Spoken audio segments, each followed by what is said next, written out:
से गुफ्तगू कर रहे हैं। JIT का जो JIT की फाइंडिंग्स हैं जो सुप्रीम कोर्ट के अंदर जमा हुई है JIT की फाइंडिंग्स उसको ज़ेर बहस लेकर आया जाए।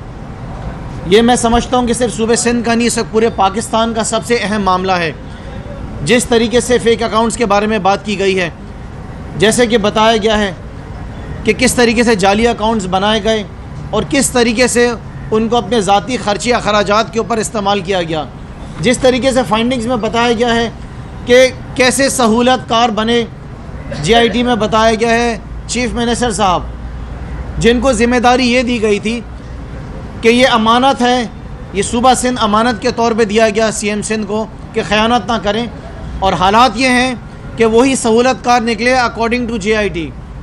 जिस तरीके से JIT के अंदर बताया गया कि ओमनी ग्रुप के लिए किस तरीके से सहूलत कार बने, जिस तरीके से बताया गया कि समिट बैंक के लिए इन्होंने अपना क्या किरदार अदा करा, और उसके साथ साथ सबसे बड़ी बात कि मजहबी ज़मीनें भी नहीं छोड़ी गई। मंदिर की ज़मीन को जो एम्यूनिटी प्लॉट था वो भी अपने प्यारों को दे दिया गया। जिम्नेजियम की ज़मीन है उसको भी दे दी गई। तो चाइना कटिंग की बातें तो बड़ी ज़माने से हो रही थी, अब पता चला कि चाइना कटिंग वो मेरे अपने हलके के अंदर क्लिफ्टन के अंदर भी हो रही थी, जो JIT के अंदर बताया गया है। लिहाजा पाकिस्तान तहरीक इंसाफ ये समझती है कि इस वक्त अगर सूबे सिंध का सबसे अहम मामला है वो इस वक्त फाइंडिंग्स ऑफ JIT है जो कि सुप्रीम कोर्ट में जमा हुई है। हमारी ये डिमांड है कि आने वाला जो सिंध असम्बली का इजलास है उस इजलास के अंदर पाकिस्तान तहरीक इंसाफ की इस एडजर्नमेंट मोशन को एक्सेप्ट किया जाए और इसको ज़ेर बहस लेकर आया जाए। अगर पाकिस्तान पीपल्स पार्टी की तरफ से कोशिश की गई इसको अपोज़ करने की, तो मैं अभी से वार्न कर रहा हूँ सिंध गवर्नमेंट को, मैं अभी से वार्न कर रहा हूँ कि अगर हमारी इस तरीके इल्तवा को आपने मुस्तरद किया तो हम भरपूर एहतजाज करेंगे। हम आपको आने वाले इजलास नहीं चलाने देंगे।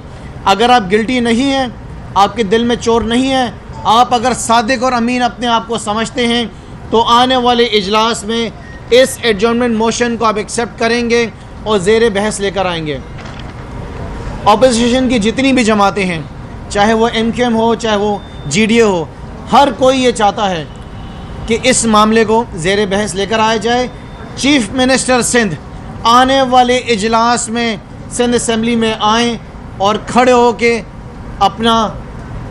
अपने बारे में जो नाम उनका आया है JIT में उसके बारे में आएँ और कौम को बताएं आके कि इसके अंदर कितनी हकीकत है या कितनी हकीकत नहीं है।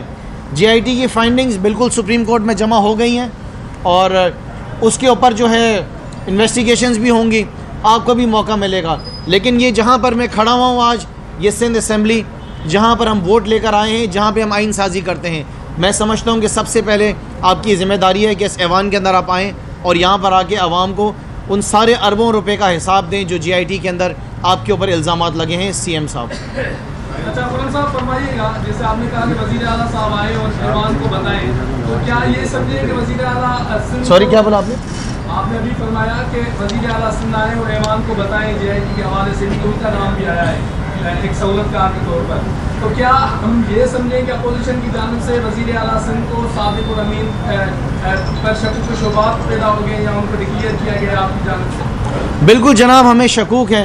जो JIT की फाइंडिंग्स आई हैं, जो JIT की फाइंडिंग्स हमने पढ़ी हैं, वो एक खौफनाक फाइंडिंग्स हैं। मैं अल्फाज फिर से इस्तेमाल कर रहा हूँ कि JIT की जो फाइंडिंग्स हैं वो एक खौफनाक फाइंडिंग्स हैं, और ये हम सब के लिए एक बहुत ही परेशानी की बात है कि ये सियासी जमात जो है पाकिस्तान पीपल्स पार्टी, ये किस तरीके से सूबे को चला रही है पिछले 11 साल से।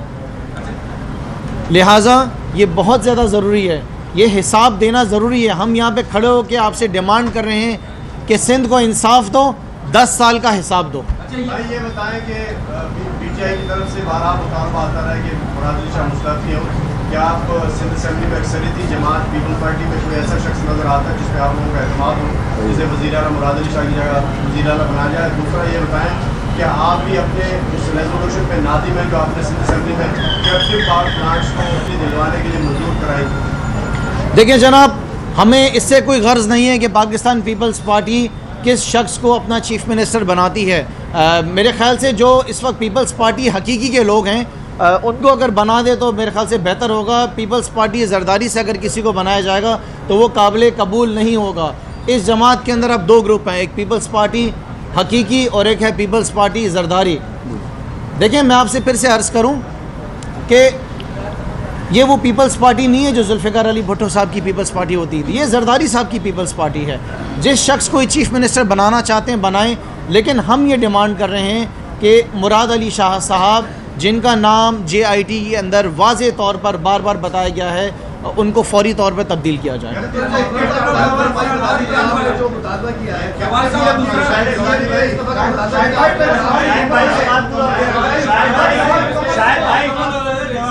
आपने किया है को इस्तीफा देने का, लेकिन अभी बता दें कि क्या आप जो है ऐवान के अंदर सिर्फ तब्दीली चाहते हैं, पाकिस्तान पीएस पार्टी किसी और बंदे बनाना चाहते हैं, या आपने कहा था तहरीक इंसाफ अपनी हुकूमत बनाएगी, तो क्या पीएस पार्टी के कुछ लोगों को आपने तोड़ा है, कुछ इसके बारे में बताइए। देखिए, हमारी सबसे बड़ी जो डिमांड है, डिमांड नंबर 1, सबसे पहली हमारी डिमांड है कि चीफ़ मिनिस्टर मुराद अली शाह साहब को फौरी तौर पर पाकिस्तान पीपल्स पार्टी तब्दील करे। ये हमारी डिमांड है। अगर आप हमारी इस डिमांड को नहीं कबूल करते हैं तो फिर हम बैठेंगे, हमारे बड़े बैठेंगे, हम बैठ के फ़ैसला करेंगे कि हमने आगे का अपना लाए अमल क्या बनाना है, लाए अमल हमने क्या बनाना है। दूसरी बात यह है कि सवाल किया गया सब्सिडीज़ के बारे में। जनाब आला, मैं आपको इस बात को बड़े अच्छे तरीके से वाज़े कर दूँ कि पाकिस्तान तहरीक इंसाफ इस बात को बार बार सिंध असम्बली में मुस्तरद कर चुकी है। जो एक करारदाद के बारे में भी आपने बात करी, उसके बारे में भी मैं आपको वाज़े तौर पर क्लियर कर दूँ कि हम कोई ओमनी ग्रुप के सहूलतकार नहीं हैं। ओमनी ग्रुप के सहूलतकार वो हैं जिनके ऊपर JITs बनी हैं। और जब ये बिल पेश हुआ था तो उस बिल को पाकिस्तान तहरीक इंसाफ ने बाकी सारी सियासी जमातों समेत मुस्तरद किया था, और ये भी कहा था, ये बात भी कही थी कि जो करारदाद जमा हुई थी उस करारदाद का मकसद ये नहीं था कि ओमनी ग्रुप को जो है को फ़ायदा पहुँचाया जाए। उस करारदाद को उसके अगले दिन ही मैंने खुद मुस्तरद किया था।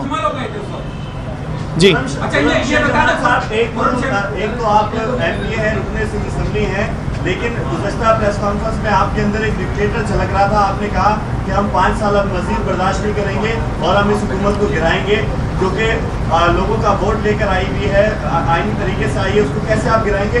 दूसरा ये सवाल था कि वो JIT इससे पहले भी जो नवाज शरीफ के खिलाफ बनी, 2 केसेस में वो बाइज्जत बरी हो गया। ऐसी JIT अब ये है जिससे अभी तक अदालत ने जो है इस JIT को जो है इसकी तौसीक नहीं की है। तो क्या आप इस JIT की बुनियाद पर वज़ीर आला को हटाना चाहते हैं? पहले नवाज शरीफ को भी नहीं, देखें जी, हमने सुप्रीम कोर्ट ने अभी आपकी हुकूमत को डांट पिला दी है और वजीर दाखिला को तलब किया और कहा कि आपने जैसे आपने उसको बुलाया वो चीफ एग्जीक्यूटिव में, क्यों ना आपके वजीर आला पंजाब का जो है ना वो डांट पिला दी है। हमने तौसीक नहीं की उस JIT रिपोर्ट की, आपने कैसे वजीर आला से नाम डाल दी है? मेरे ख्याल से मैं चीफ मिनिस्टर से अपना चीफ जस्टिस साहब की किसी स्टेटमेंट के ऊपर कोई जवाब नहीं दूंगा, वो मुनासिब नहीं होगा जवाब देना।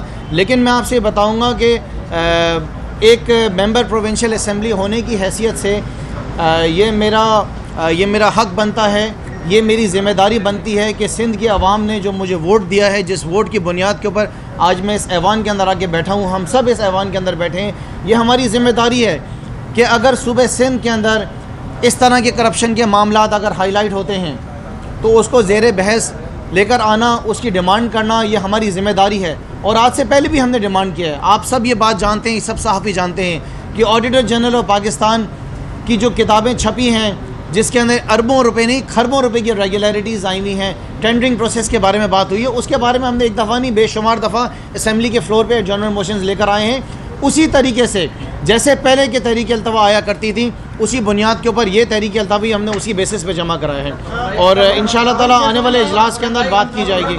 दूसरी पाकिस्तान में शुरू हो गई है अखलाकी करप्शन के अलावा कुछ और कि डेट फंड के नाम पे मुल्क का सबसे बड़ा काजी चीफ जस्टिस बैठकर लोगों से कहता है कि अपने मुकदमात निपटा लो। आज मलिक रियाज सरूर ने कहा कि आपसे 1000 अरब मांगे थे, आप नहीं दे रहे, 500 अरब दे और मामला खत्म करें। ये एक इखलाकी करप्शन भी है और एक बड़ी करप्शन है। क्या चीफ जस्टिस के साथ दूसरा आज चीफ जस्टिस ने कहा है कि ई-सेल में नाम डालना एक दाग है। मेरे ख्याल से जो सवाल आपका जिनसे आप उन्हीं से कीजिए, मैं किसी और के सवाल के ऊपर जवाब नहीं देना चाहूँगा। अच्छा खुर्शीद भाई जी, बिल्कुल सर, हमने किसी को क्या गिराना है, अजान हो रही है, खुद गिरने पे पड़े में।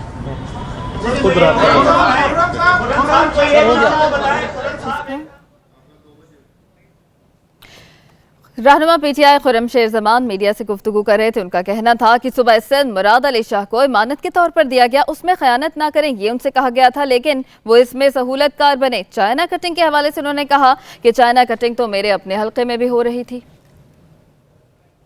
यहाँ